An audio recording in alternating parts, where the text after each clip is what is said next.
कल की assignment discuss करेंगे और हमारे 40-45 मिनट मेरा ख्याल है असाइनमेंट पे ही लगेंगे क्योंकि क्वेश्चन ज़्यादा भी है और अहम भी है। और फिर नेक्स्ट कंसेप्ट स्टडी करेंगे चेक, जो थर्ड हमारा इंस्ट्रूमेंट है चेक, उसके ऊपर डिस्कशन हम आज स्टार्ट करेंगे और आज कंप्लीट नहीं हो पाएगी, मे बी कल और इसके साथ परसों का लेक्चर भी लगे क्योंकि इसमें भी कुछ क्वेश्चंस हैं। स्टार्ट करते हैं असाइनमेंट। उम्मीद है कि आप लोगों ने रिटन फॉर्म में असाइनमेंट की होगी। चलिए ठीक है, शाबाश। चलते हैं अभी डिस्कशन स्टार्ट करते हैं। अटेंटिव होकर डिस्कशन में पार्टिसिपेट कीजिएगा। सबसे पहले पहला क्वेश्चन हमारा ये रहा, कह रहे based on provisions of negotiable instrument act 1881, negotiable instrument act 1881 के मुताबिक briefly explain whether following are promissory notes are not. ये बताना है हमने कि ये प्रोमिसरी नोट है कि नहीं है। अच्छा, इसमें अगर तो प्रोमिसरी नोट हुआ तो हम कहते हैं कि yes this is valid because it includes it fulfils all essentials. और अगर प्रोमिसरी नोट नहीं है तो जिस बेस पे हम कह रहे हैं नहीं है, जिस एसेंशियल वो बताएंगे। ये हम सिर्फ ये नहीं कह देना कि this is not valid promissory note, reason बतानी है क्यों प्रोमिसरी नोट वैलिड नहीं है। अमाउंट सर्टेन नहीं, पार्टी सर्टेन नहीं है, ठीक है, कंडीशनल है, जो भी रीजन होगी। पहला, आई प्रॉमिस टू पे राहत on demand ₹5000 eight my convenience.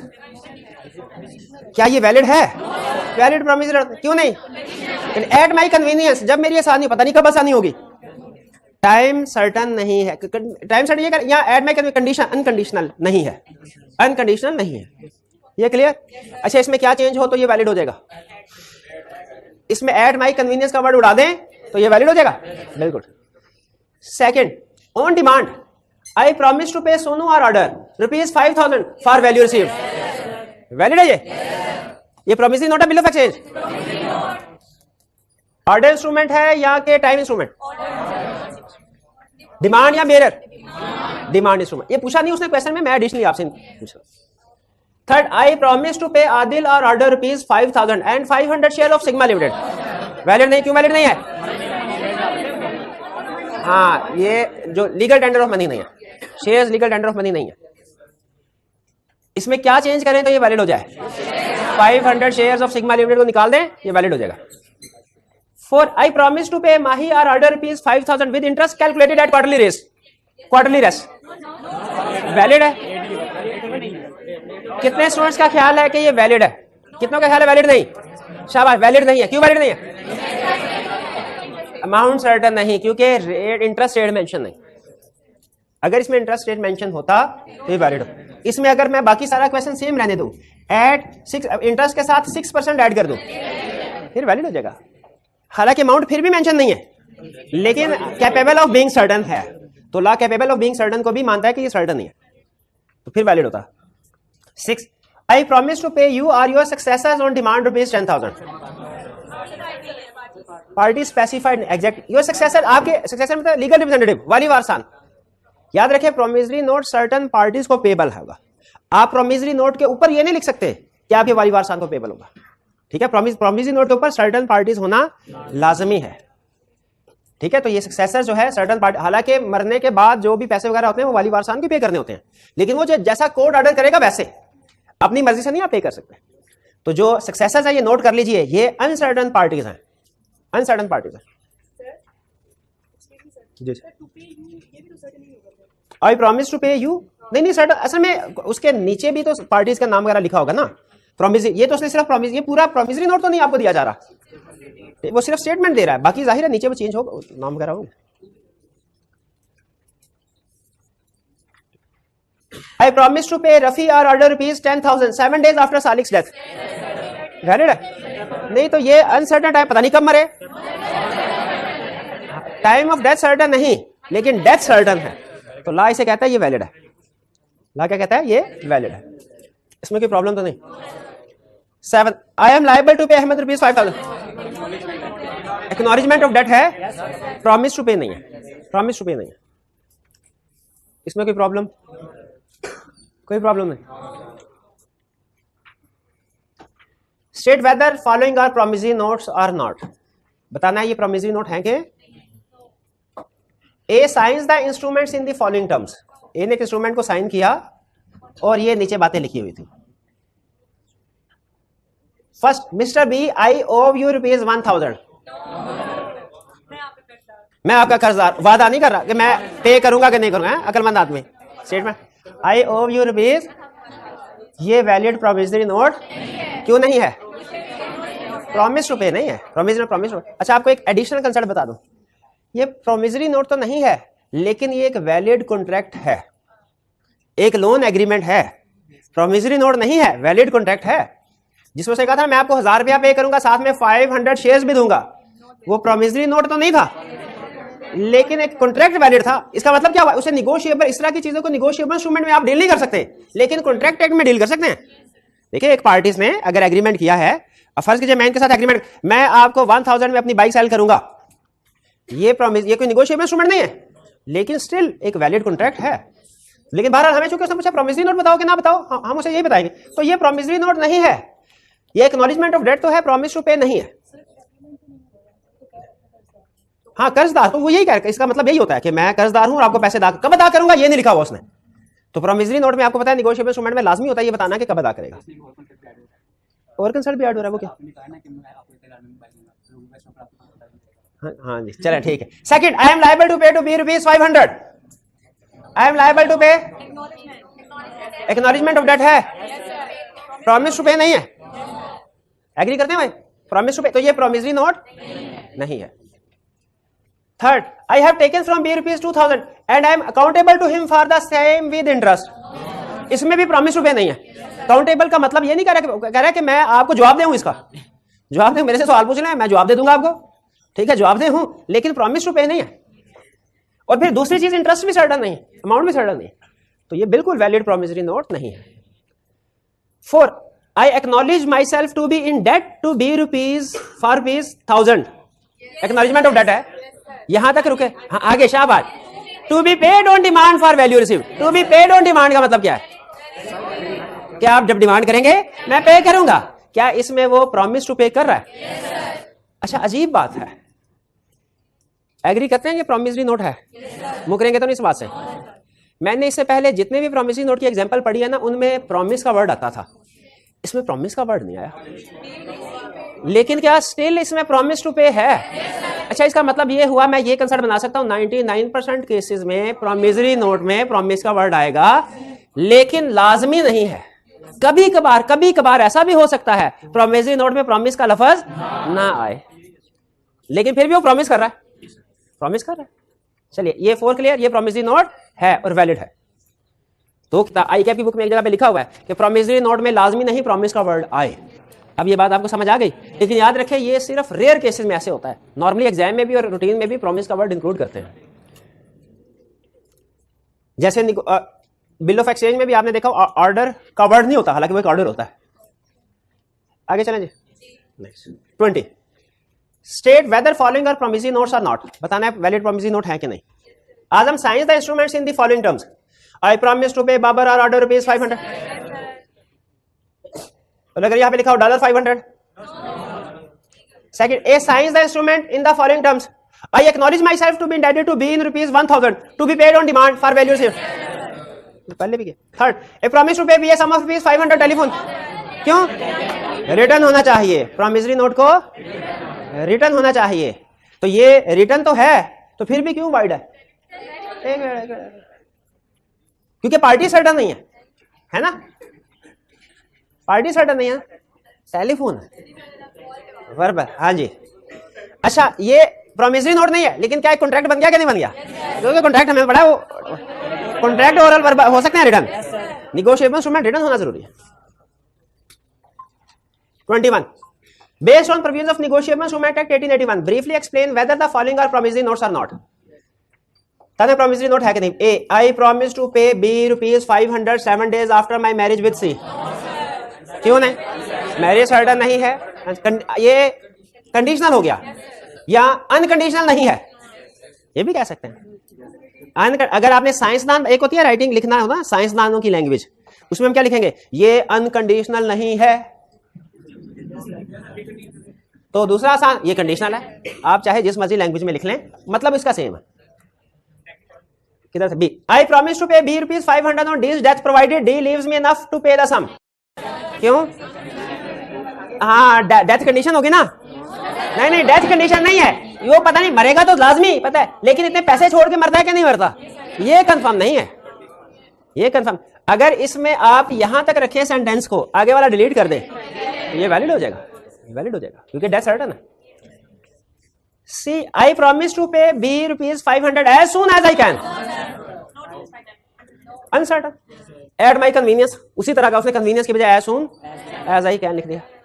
नहीं नहीं, ये सर्टन नहीं है। D I promise to pay B for ₹500 7 days after C death, valid है।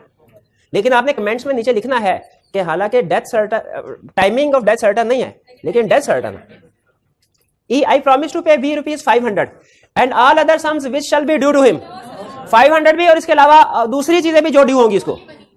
है तो पैसे ही देने को कह रहा है लेकिन सर्टन नहीं है, ये कंटिंजेंट एडिशन बता रहा साथ। चूंकि सर्टन अमाउंट नहीं है कि कितनी सम्स ड्यू होंगी, इसलिए ये वैलिड प्रॉमिसरी नोट नहीं है। F I promise to pay B ₹500 all fines according to rules. अब ऑल फाइन स्पेसिफाइड नहीं है अमाउंट, तो सर्टन सम ऑफ मनी नहीं है। तो ये दोनों ई और F certain some of money ना होने की वजह से वैलिड प्रॉमिसरी नोट्स नहीं है। जी जी नहीं, फाइन्स नहीं बता रहा कि वो कितने फाइन्स हैं, किस तरह के फाइन्स हैं, अमाउंट तो स्पेसिफाइड नहीं। अकॉर्डिंग टू रूल्स भी चाहे, अगर यहां पे लिखा होता all sum which is due to him according to his salary agreement, तो क्या फिर वैलिड हो जाता? याद रखें अमाउंट सर्टन होना जरूरी है। जाहिर है पेमेंट तो लीगल होगी, जो भी होगी पेमेंट तो लीगल होगी, उसकी अमाउंट होना लाजमी है। अगर प्रिंसिपल साहब ये मुझे प्रॉमिसरी नोट देते हैं कि आप पढ़ाइए, आपका जितना भी ओवर टाइम बनेगा हम आपको पे करेंगे, ठीक है, आपको फर्ज कीजिए 1 लाख रुपया पर मंथ सैलरी प्लस जितना भी ओवर टाइम बनेगा आपको पे करेंगे। हालांकि ये पेमेंट लीगल है और वैलिड है, होनी भी चाहिए, लेकिन क्या ये वैलिड प्रॉमिसरी नोट है? वैलिड प्रॉमिसरी नोट नहीं। कैलकुलेट पता नहीं मैं ओवर टाइम करता हूं कि नहीं करता, या कितना ओवर टाइम होता है, उसमें तो झगड़ा आ जाएगा ना, या रेट पता नहीं क्या होता है। अगर तो मेंशन किया गया हो कि मैंने 10 आवर्स ओवर टाइम लगाया है जो कि 500 पर आवर के बदले गेस मुझे मिलेगा, फिर amount capable of being certain होगी। 22 briefly explain whether the following are promissory notes or not. Asif writes the instrument but does not sign their own. I promise to pay Bilal ₹5,000. नहीं, I promise to pay Bilal ₹5,000 नहीं है well, sign में हाँ essential में याद आया sign होना चाहिए, बिल ऑफ एक्सचेंज में साइन होना लाजमी है, प्रॉमिसरी नोट में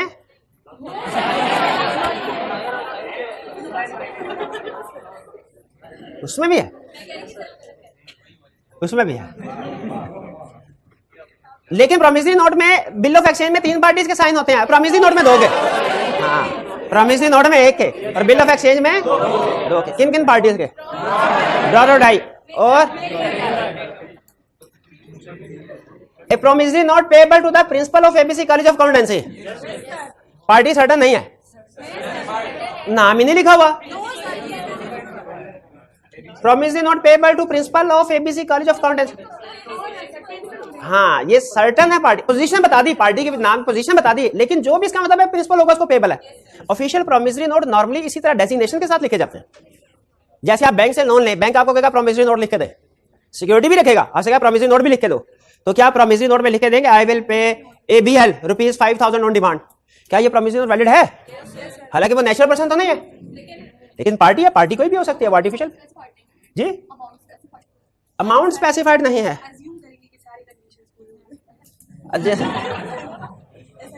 सही है, अमाउंट स्पेसिफाइड नहीं है, तो आगे लिख दे if all other conditions are met this is a valid instrument if all other conditions are met. All other असल में उसने क्वेश्चन बनाने वाले ने शायद ये ना सोचा हो कि आप अमाउंट का कभी कभी हो जाता है प्रॉमिसरी नोट। हाँ लेकिन की बात वैसे ठीक है, अमाउंट मेंशन होनी चाहिए थी, आपकी बात 100% करेक्ट है, अमाउंट मेंशन होनी चाहिए, तो अमाउंट मेंशन नहीं है तो ध्यान में ये ख्याल आता है कि वाइड है, लेकिन असल में वो यहाँ पे कंसेप्ट है। हाँ ठीक है बिल्कुल ठीक है, आप ठीक कह रहे हैं। प्रिंसिपल, अच्छा मेन कंसेप्ट क्या, प्रिंसिपल को जो पेपर हो तो पार्टी सर्टन होगी, ये मुझे मैं पार्टी के कंसेप्ट की तरफ आपको लेके, अमाउंट का कंसेप्ट आपका ठीक है, यहाँ पे अमाउंट मेंशन होनी चाहिए थी, ठीक है भाई, क्लास के बाद मुझे याद करवाना, इसको चेंज कर देंगे, इसमें अमाउंट ऐड कर देंगे हम, आई कैप नहीं ऐड किया हम उससे ऐड कर देंगे।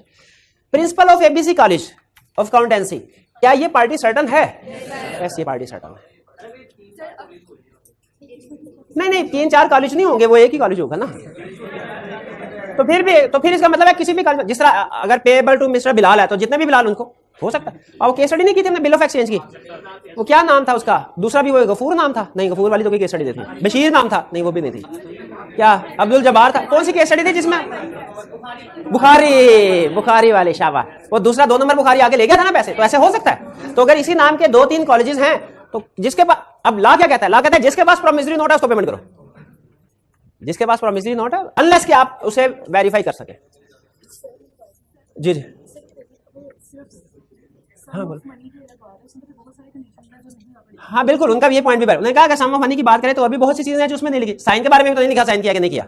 तो इसीलिए हमारा केस स्टडी का जनरल रूल ये होता है कि हमने जो चीज नहीं बताई वो ठीक है, यानी हमने क्वेश्चन के फैक्ट्स के अंदर रहते हुए आंसर देना है, क्वेश्चन के फैक्ट्स के अंदर रहते हुए आंसर देना है। लेकिन मेरे ख्याल में अगर वो बाकी तकरीबन हर केस में अमाउंट बता रहा है तो एक कंसेप्ट बिल्ड हो जाता है, अमाउंट लास्ट में बताएगा, इस केस में उसने नहीं बताई। नहीं प्रिंसिपल एक ही होता है, नहीं प्रिंसिपल एक ही होता है, वो पार्टनरशिप भी हो ना, प्रिंसिपल एक ही होता है, सारे प्रिंसिपल नहीं होंगे। सी I promise to pay Kamal ₹50,000 and to deliver him my black horse. ठीक है। 23 Sarbat of ₹500,000 to Jain, amount is payable on 11 August 2016। Sarbat intends to issue negotiable instrument to Jain in satisfaction of debt under the previous negotiable instrument advice server about the type of negotiable instrument which issued to Zain assuming that server does not want to involve third। कह रहे बताइए कि third party को involve करना है कि नहीं करना, नहीं करना। आल्सो प्रिपेयर ड्राफ्ट, तो थर्ड पार्टी को इन्वॉल्व नहीं करना, प्रॉमिसरी नोट और ड्राफ्ट ये तो करवाने की जरूरत नहीं, आप करके आए होंगे। तो जरा सामने रखें, मुझे चेक करवाइए, मैं देखूं आपका ड्राफ्ट सही बनाया कि नहीं बनाया। जल्दी से ड्राफ्ट अपने सामने रखें भाई, जल्दी दिखाएं ड्राफ्ट सामने रख। असाइनमेंट का बोला था ना, असाइनमेंट किया है, ड्राफ्ट किधर है? ड्राफ्ट लाइब्रेरी में रह गया। ओ भाई किसी और नहीं है, उठा के पेमेंट ले ले उसकी, नेगोशिएबल इंस्ट्रूमेंट बना के उधर। और डेट किधर है? ऊपर डेट ही नहीं लिखी तुमने। इस इंस्ट्रूमेंट की डेट क्या, किस दिन लिखा हुआ है इंस्ट्रूमेंट? 3 months after date. कौन सी डेट? लाइन में नहीं, डब्बे में। डब्बे का मतलब फॉर्मेट है ना, सारा कुछ फॉर्मेट के अंदर लिखना था। टू जैन, जैन ने एक्सेप्ट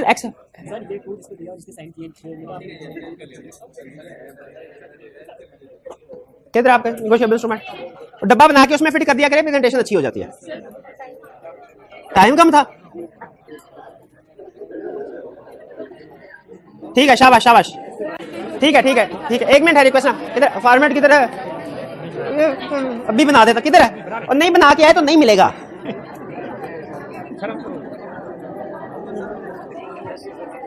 ढूंढ है। वेल सच्चा वाकया याद आ गया, वाकया कम टीवा ज्यादा लगता है। हम जब ट्रेनिंग स्टूडेंट थे, हमसे थोड़े से पैसे मिलते थे हर मंथ के एंड पे, स्टाइपेंड।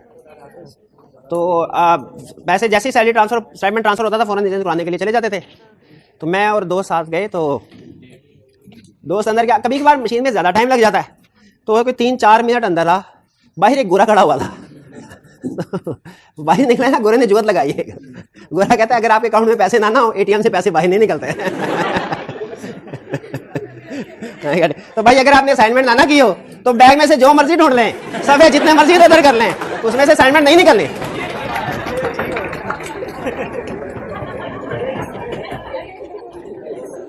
चलिए ये क्वेश्चन क्लियर आ गया। अच्छा आपका कोई क्वेश्चन इधर से पूछ दीजिए।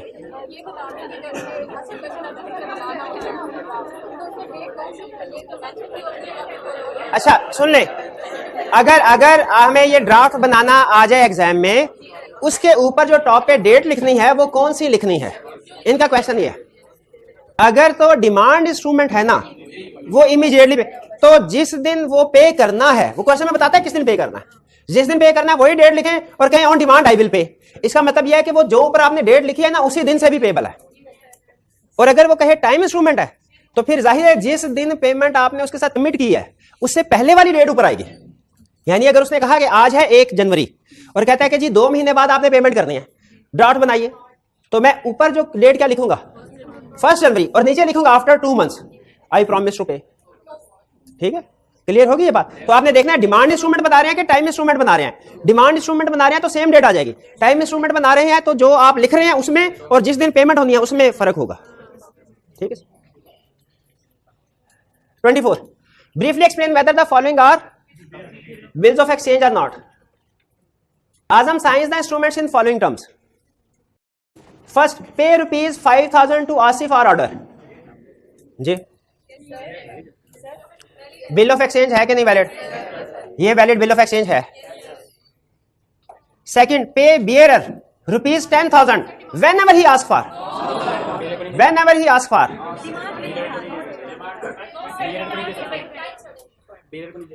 यहां पे ट्विस्ट आ गया। नहीं, क्या bill of exchange can not be payable on demand? ये स्टडी किया था हमने। Bill of exchange can not be made payable to bearer on demand. हाँ जी शाबाश, एक तो ये रीजन क्लियर हो गया। अच्छा इवन अगर ये फर्ज कीजिए इस तरह, आई प्रॉमिस टू पे, प्रॉमिसरी नोट है कि नहीं वैलिड, ये लिखा होता आई प्रॉमिस टू पे you ₹10,000 when ever you ask for. याद रख, मैं ये पूछना ये चाह रहा हूं क्या whenever you ask for is equal to demand है कि नहीं? नहीं है। डिमांड इंस्ट्रूमेंट में एक लाइन लिखी हुई है कि ये जो डिमांड ये पेबल होना चाहिए with in reasonable time, with in when ever you ask. जब हम किसी को कहते हैं ना जब भी तुम कहोगे, तो वो 10 साल बाद भी अगर कहे तो वो तो when ever he ask for में आ गया, ठीक है, रीजनेबल टाइम। तो इसीलिए डिमांड का whenever he ask for is equal to demand नहीं है, ऑन डिमांड नहीं है। ऑन डिमांड लीगल टर्म है जिसका मतलब है कि on demand with in reasonable time. When ever he ask for ये लीगल टर्म नहीं है, इसमें वेन एवर का मतलब वेन एवर, चाहे 100 साल बाद आके मांग ले, ठीक कर रहे हैं। लेकिन बाहर चले, अगर ये कंसेप्ट नहीं भी समझा छोड़े, ये तो आपको समझ लगी ना। Bill of exchange payable to bearer on demand नहीं हो सकता। अगर आप इसको डिमांड भी कर लेना, डिमांड भी, तब भी नहीं हो सकता। मेरी बात समझ आई? Bill of exchange can not be payable to bearer. Third, pay ₹5,000 to Salim as early as possible. Time certain नहीं है। Fourth pay ₹50,000 and deliver 100 bags of wheat to Salim. Money only नहीं है बिल्कुल। Fifth, pay to Saeed ₹20,000 and all other sums due to him. Amount certain नहीं है। जी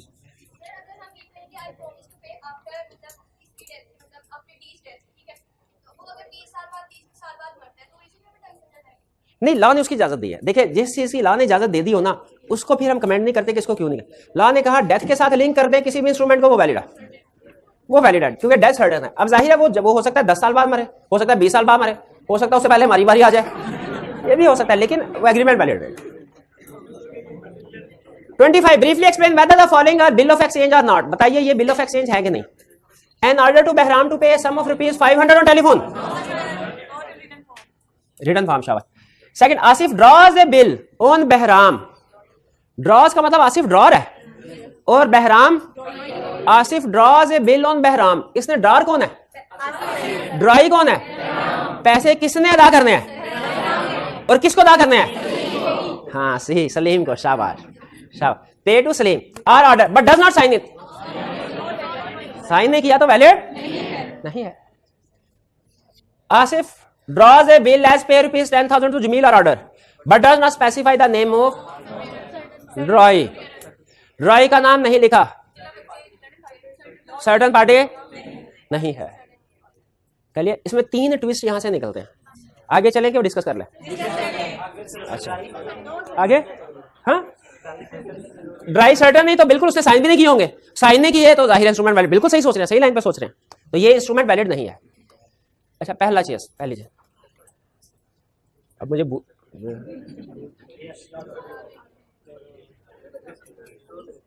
dry का नाम mention नहीं है, वैलिड है? ड्राई का नाम मेंशन नहीं, वैलिड नहीं, ये हो गया।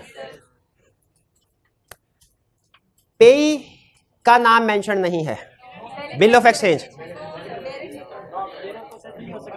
पेई का नाम, बेरर भी नहीं है, पेई का नाम भी मेंशन, पार्टी का नाम ही नहीं लिखा। बेरर तो वैसे जो है वो नहीं हो सकता। अच्छा प्रोमिसरी नोट है, प्रोमिसरी नोट है, पेई में अपना नाम लिख दिया, मेकर ही पेई है, वैलिड है? कब वैलिड हो जाएगा? जब इंडोज कर दिया जाएगा। ये कंसेप्ट क्लियर है। दूसरा, प्रोमिसरी नोट है, पेई में फिक्टिशियस पर्सन का नाम है, क्या ये वैलिड है? वैलिड है, वैलिड है, यस वैलिड है, यस। पेएबल टू बेरर होगा। इसका मतलब है अगर पार्टी का नाम ही मेंशन नहीं है इंस्ट्रूमेंट पे, इंस्ट्रूमेंट वाइड। क्यों इंस्ट्रूमेंट वाइड? पार्टी सर्टन नहीं है। अपना ही नाम मेंशन कर दिया, वो भी वाइड है। क्यों वाइड है? पेएबल टू हिमसेल्फ नहीं हो सकता, लेकिन अगर वो इंडोर्स कर दिया तो वैलिड है। और तीसरी सिचुएशन, अगर पेएबल टू फिक्टिशियस पर्सन है, वो वैलिड है लेकिन पेएबल टू बेरर होगा। तो ये 3 केसेस हैं, तीनों याद रखिएगा। अगर पार्टी का नाम मेंशन नहीं है तो क्या करना है? पार्टी का नाम मेंशन लेकिन पे करने वाला, रिसीव करने वाला एक ही बंदा है, तो क्या करना है? और पार्टी का नाम मेंशन है लेकिन फिक्टिशियस पर्सन है, तो क्या रूल है? ये तीनों कंसेप्ट याद आ गए? फिर से मुझे जरा बताइए, अगर किसी पार्टी का नाम ही मेंशन नहीं है, वॉइड। अगर नाम मेंशन है लेकिन अपना ही नाम मेंशन कर दिया, वही पेएबल वो वाइड, लेकिन अगर इंडोर्स कर दिया तो वैलिड, और अगर फिक्टिशियस पर्सन का नाम लिखा तो वो पेएबल टू बेरर हो जाता है। 3 केसेस क्लियर हो गए जी। वन बार जी जी जी। Promissory note, bill of exchange, bill of exchange की एग्जांपल फिट कर ले। हाँ जी बिल्कुल, promissory note, bill of exchange.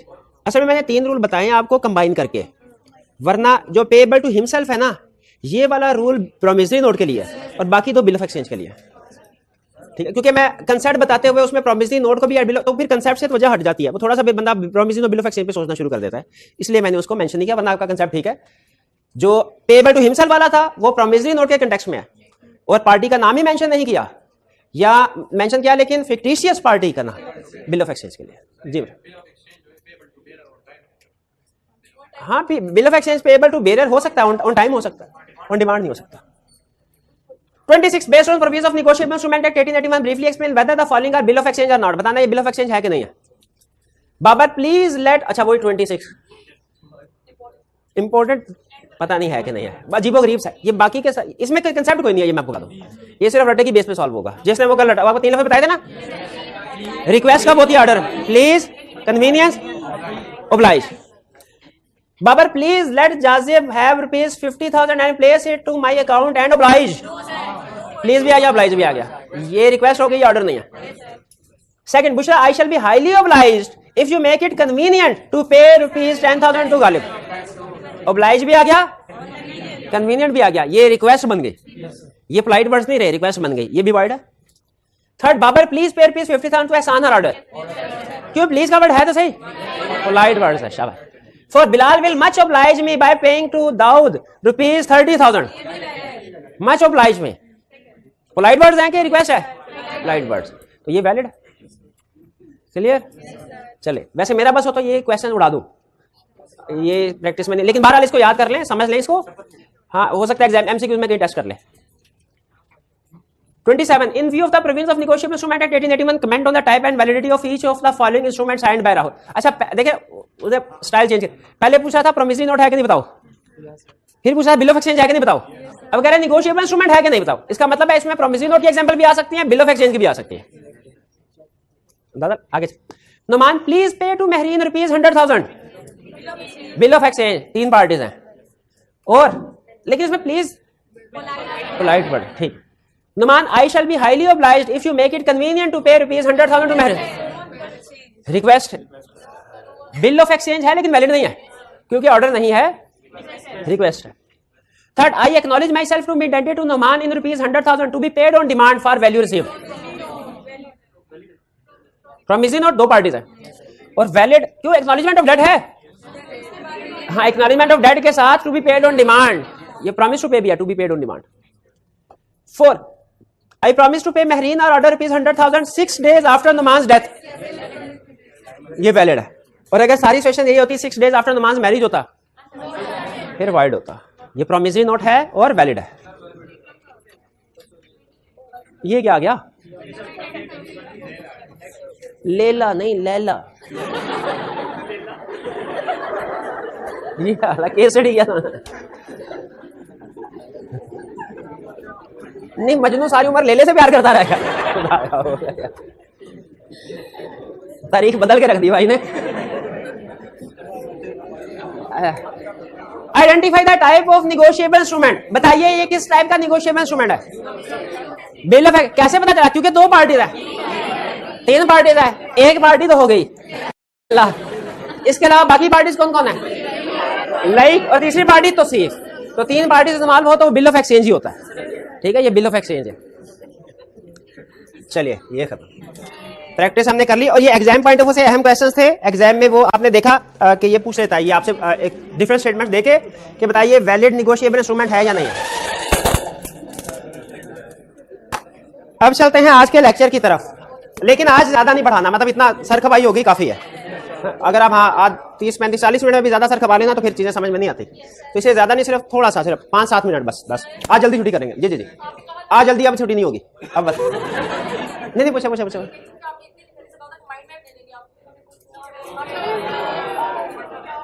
अच्छा, असल में ना मैं एक चीज बता दूं, पहली चीज माइंड मैप का काम होता है हर महीने रिवीजन के लिए। पहली चीज है, एक मिनट हरे, दूसरी रिवीजन पहले भी करनी चाहिए लेकिन उसके लिए आपको readymade mind map daily basis पे आपके सामने अवेलेबल होते हैं। आप अगर पिक्चर ले लें इसकी तो वो माइंड मैप ही है। तीसरी चीज मैं भी आपको लगा एक सिंगल पेज की फॉर्म में इंशाल्लाह प्रोवाइड करूंगा, हाँ लेकिन थोड़ा सा फ्री होके डेली। असल में डेली एक लेक्चर तैयार करना था, इस पे आपको अंदाजा नहीं है लेकिन काफी टाइम लग जाता है। एक लेक्चर एक सब्जेक्ट है ना, उसमें 1 घंटा कम से कम जरूर लगता है और सम टाइम उससे ज्यादा भी लग जाता है। तो लेकिन मैं इंशाल्लाह कर रहा हूँ असल में काम, लेकिन मैं बताना नहीं चाहता, मैं दूसरी क्लास के माइंड में बना रहा हूँ। आपके भी साथ साथ बताना शुरू कर दूंगा। 2-3 दिन में इंशाल्लाह मैं आपको ना डिलीवर करना शुरू कर दूंगा। ये भाई का वादा आपसे। अब आपने मुझे याद करवा देना लेकिन, ठीक है, 1-2 दिन के बाद। चलिए चेक की तरफ चलते हैं। 3 निगोशिएबल इंस्ट्रूमेंट थे, कौन कौन से? Promising note, bill of exchange और चेक। 2 हमने स्टडी कर लिए, तीसरा स्टार्ट करने जा रहे हैं, सिर्फ स्टार्ट, डेफिनेशन और एसेंशियल। डेफिनेशन कह रहा है चेक क्या है? Cheque is a bill of exchange. इधर ही तसल्ली होगी हमारी। इसका मतलब है cheque is a type of bill of, तो बिल ऑफ एक्सचेंज, इसके एसेंशियल्स और बिल ऑफ एक्सचेंज के एसेंशियल तकरीबन एक जैसे ही होंगे, अगर स्टेट बैंक ने एक आधा कोई अपनी तरफ से एसेंशियल ऐड ना कर दिया हुआ, क्योंकि बिल ऑफ एक्सचेंज की टाइम है ना चेक, थोड़ा सा मॉडिफिकेशन के साथ। Drawn on a specified banker, हाँ लेकिन इसमें एक चीज है, ये ऐसा बिल ऑफ एक्सचेंज है जिसका ड्रॉई हमेशा कोई ना कोई बैंक होगा। बैंक भी कहा जाता है, बैंकर भी कहा जाता है। बैंक भी कहा, बैंकर का मतलब बैंक ही है, बैंकर का मतलब बैंक ही है, ठीक है। तो ड्रॉ किया जाएगा स्पेसिफाइड बैंकर यानी स्पेसिफाइड बैंक क्यों, यानी जिसका ड्राई हमेशा कोई ना कोई बैंक होगा। And payable only on demand, और ये सिर्फ डिमांड पे पेएबल होगा, टाइम इंस्ट्रूमेंट नहीं हो सकता। प्रॉमिसरी नोट में क्या पढ़ा? Promissory note payable to bearer नहीं हो सकता। Bill of exchange payable to bearer on demand नहीं हो सकता। चेक पेएबल टाइम नहीं हो सकता, टाइम नहीं हो सकता। देखिए हर एक के साथ कुछ ना कुछ लिमिटेशन है हर इंस्ट्रूमेंट। प्रॉमिसरी नोट क्या नहीं हो सकता? Payable to bearer. Bill of exchange क्या नहीं हो सकता? Payable to bearer on demand. Cheque क्या नहीं हो सकता? Time instrument. जी जी पता नहीं क्या था वो आगे, हाँ आएगा आएगा आएगा, कल परसों के लेक्चर में आएगा। Post dated cheque, post dated cheque. आप ऐसा कीजिए ना, आप चेक लिख के ना मुझे 1 लाख रुपए का भाई को ट्रांसफर कर दें। अभी नहीं कैश करवाऊंगा, इंशाल्लाह 5-6 साल बाद जब आप चार्टर्ड अकाउंटेंट बन जाएंगे ना, तब मैं कैश करवा लूंगा। और तब तक, जब तक आप चार्टर्ड अकाउंटेंट ना बने, तब तक जब कभी आपके जहन में ना पोस्ट डेटेड चेक किया है, तो आपने सोचना है वही जो मैंने सर को चेक दिया, वो पोस्ट डेटेड चेक है। कल आपने चेक, कंसेप्ट वीक बढ़ जाएगा, वरना कंसेप्ट स्ट्रॉन्ग करना चाहते हैं ना, चेक मुझे देना आपने कहा, कंसेप्ट वीक नहीं, कंसेप्ट स्ट्रॉन्ग। ठीक है, पोस्ट डेटेड का मतलब क्या? फ्यूचर की डेट डाल के जो दिया। ये प्रैक्टिकली नॉर्मली जब आप किसी को दोस्त को उधार देना, 1000 रुपया भी चाहे क्यों ना हो, तो ज्यादा लिखत पड़ा, जाहिर है दोस्त के साथ करता बना अच्छा नहीं लगता। आपने उसे 2 काम कहने हैं, दोनों काम 1 मिनट के अंदर हो जाएंगे और उसकी बेस पे आप उसके खिलाफ लीगल एक्शन भी ले सकते हैं। 2 काम क्या? उसे कहना है यार ये व्हाट्सएप पे या ईमेल पे ना मुझे मैसेज डाल दो तुम कि मैंने तुम्हें 1000 रुपया दे दिया और एक चेक दे दो मुझे। ये 2 काम कर लें, ये सफिशिएंट एविडेंस है, सफिशिएंट एविडेंस है। और ईमेल या व्हाट्सएप पे ना चेक का नंबर उसे ले लीजिएगा जरूर, ताकि बाद में ये ना कहते मेरा चेक गुम हो गया। ये 2 काम कर लें, कितना टाइम लगेगा? 1 मिनट, आप सिक्योर्ड हो जाएंगे, वो पैसे मूव कर नहीं सकता उसे। वरना प्रॉपर्ली जो लोन एग्रीमेंट होता है प्रैक्टिकल, वो तो लंबी चौड़ी डॉक्यूमेंटेशन होती है, कानूनी कार्रवाई, उसकी बजाय बड़ा आसान तरीका भी है। तो ये post dated cheque normally guarantee के लिए इस्तेमाल होता है कि अगर इन भाईजान ने कहा सर 1 महीने के लिए मुझे 10,000 दे दें, मैं आपको महीने बाद, तो मैं कहूंगा भाई चेक दे दो, हाँ अभी की डेट ना डालो, महीने बाद की, जब तुमने कहा कि ड्यू डेट होगी उस डेट का चेक, वो पोस्ट डेटेड चेक नहीं। ये जब तक वो डेट नहीं आती ना, ये डिमांड नहीं होगा। और अगली बात एक बताऊं, जब तक उसकी डेट नहीं आएगी ना, ये वैलिड चेक भी नहीं होगा, ये चेक भी नहीं होगा, क्योंकि चेक के एसेंशियल को पूरा नहीं कर रहा। आगे चलते हैं। It must be in writing, cheque writing में होना चाहिए। बिल ऑफ एक्सचेंज में पढ़ा था, it is an order to pay, not a request, पढ़ा था। It must be definite and unconditional, bill of exchange में भी पढ़ा था। It must be signed by drawer, हाँ उधर ड्राई भी था। ये इसका मतलब है जहां पे बिल ऑफ एक्सचेंज और चेक के दरमियान में बहुत से कंसेप्ट कॉमन है, वहां पे कुछ डिफरेंस भी होंगे और हमें सिखाएगा कॉमन चीजें, लेकिन एग्जाम में पूछेगा क्या? डिफरेंस। तो चले अब हम पढ़ते पढ़ते डिफरेंस भी पढ़ते हैं। It must be sign by drawer, bill of exchange में दोनों पार्टीज ने साइन किए थे, इधर इसने ड्रॉर। बिल ऑफ एक्सचेंज में ड्रॉई का एक्सेप्ट करना लाजमी था, इसमें ड्रॉई यानी बैंक का एक्सेप्ट करना लाजमी है। असल में बैंक जब आपको प्रिंट करके चेक बुक देता है ना, तो हर चेक को वो एक्सेप्ट कर चुका होता है। आपने देखा होगा सीक्वेंस नंबर लिखा होता है, वो उसका मतलब प्रिंट करके जब उसने चेक, इसका मतलब यही है उसने एक्सेप्ट कर लिया। Parties must be certain. लेकिन याद रखिए इसका यह मतलब नहीं है कि बेयर इंस्ट्रूमेंट सारे वाइड हो गए। वो कह रहे हैं नहीं नहीं, पार्टी सर्टन होने, ड्रॉ ड्रॉई, ठीक है, ये पार्टी सर्टन, पे में भी सर्टन होना जरूरी है, लेकिन बेयर इंस्ट्रूमेंट वाले कुछ स्टूडेंट ये कहते हैं सर यहाँ पे आपने लिखा है सर्टन होना चाहिए, बेयर इंस्ट्रूमेंट में तो पार्टी सर्टन होती नहीं है। तो क्या बेयर इंस्ट्रूमेंट सारे वाइड हो गए? नहीं, असल में अल्टीमेटली जब पेमेंट लेने की बारी आती है ना तो पार्टी उधर अपना नाम लिख देती है, तो वो उस वक्त सर्टन हो जाती है। Amount should be certain, bill of exchange में भी पड़ा। ऑर्डर मस्ट बी टू पे money only, legal tender of money. Always drawn on specified banker, ये फर्क वाला पॉइंट आ गया, ये भी फर्क वाला पॉइंट आ गया था। पेएबल ऑन डिमांड ओनली, ये भी फर्क है। बिल ऑफ एक्सचेंज डिमांड भी हो सकता है, टाइम भी हो सकता है, जबकि चेक सिर्फ और सिर्फ डिमांड। बिल ऑफ एक्सचेंज में डिमांड भी हो सकता है, टाइम भी हो सकता है। हाँ वो आगे चल के क्लासिफिकेशन है कि payable to bearer on demand नहीं हो सकता, लेकिन payable to certain party on demand तो हो सकता है ना। तो क्या मेरी ये स्टेटमेंट गलत है कि bill of exchange payable on demand भी हो सकता है और टाइम भी हो सकता है?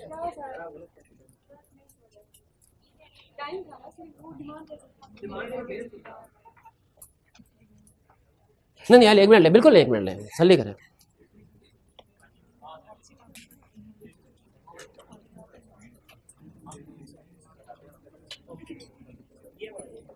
भाई को इजाजत है? चले। पे तो बिल ऑफ एक्सचेंज में हमने क्या पढ़ा था? ऑन डिमांड भी हो सकता है, टाइम भी हो सकता है, जबकि चेक हमेशा ऑन डिमांड होगा। ये एसेंशियल समझ आ गए? अच्छा, इसमें किसी में कोई भी कंफ्यूजन है पूछ लें। ड्रॉन ऑन स्पेसिफाइड, चेक का ड्रॉई हमेशा कोई बैंकर होगा जिसका नाम चेक पे स्पेसिफाई होगा, और स्पेसिफाई क्या होगा? छपा होगा, प्रिंटेड होगा। दुनिया का कोई चेक ऐसा नहीं होगा जिसपे किसी बैंक का नाम ना लिखा हो,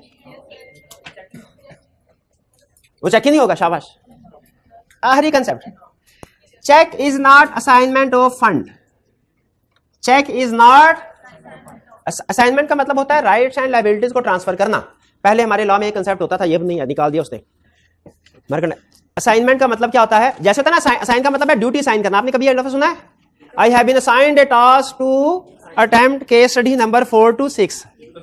कभी सुना टास्क असाइन करना? ये लफ्ज़ सुना कि नहीं सुना? शुक्र है, मान गया। असाइनमेंट का मतलब है ट्रांसफर करना। लीगली असाइनमेंट का मतलब क्या है? किसी कॉन्ट्रैक्ट के राइट्स एंड लायबिलिटीज ट्रांसफर करना। Cheque is not assignment of fund. वो कहता है मैंने जब इन भाई को चेक दिया ना, तो वो चेक है, फंड्स मतलब पैसे, पैसे नहीं दिए, मैंने चेक दिया। नहीं समझ आई ना बात? एग्जाम्पल से समझ आएगी। पहले मेन कंसेप्ट में रखेगा, बाद में यही दोबारा सेंटेंस बोलूंगा फिर समझ आएगी। सेंटेंस क्या बोला? Cheque is not assignment of fund का मतलब यह है कि जब मैंने इनको चेक दिया तो मैंने इनको चेक दिया, पैसे नहीं दिए, जब तक के बैंक से जाके पैसे कलेक्ट ना कर लें।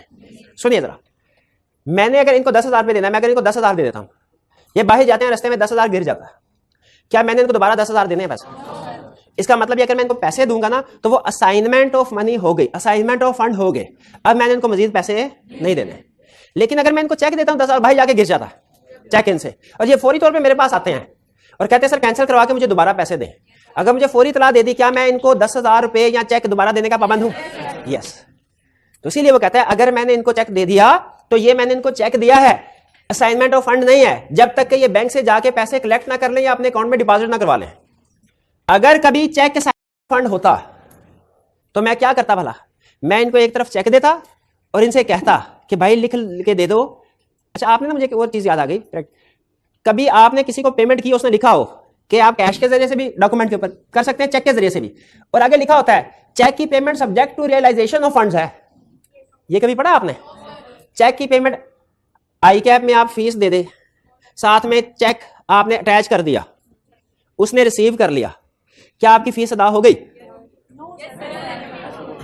क्या फीस अदा हो गई? लीगल कंसेप्ट ये है कि फीस अदा नहीं हुई जब तक कि आई कैप आपको अकाउंट से पैसे निकलवा के अपने अकाउंट में डाल दे। ये इसीलिए लिखा हुआ है। किसी को चेक देने का मतलब ये नहीं आपने उसको फंड्स दे दिए हैं, आपने उसको पैसे दे दिए। असाइनमेंट ऑफ फंड तब समझी जाएगी जब पैसे बिल्कुल आपके अकाउंट से पैसे निकल के उस पार्टी के पास पहुंच जाएंगे, लीगली तब पेमेंट समझी जाएगी। ये बात समझ आई है? यही बता रहा हूं। चलिए ये थे हमारे एसेंशियल्स चेक के। कल पढ़ेंगे क्रॉसिंग ऑफ चेक, आज नहीं कल पढ़ेंगे। लेकिन आपको क्रॉसिंग का कंसेप्ट पता है? कभी आपने कितने स्टूडेंट्स ने जिंदगी में कभी ना कभी कोई चेक देखा है अपना? ये सुन के मुझे बहुत खुशी हुई है।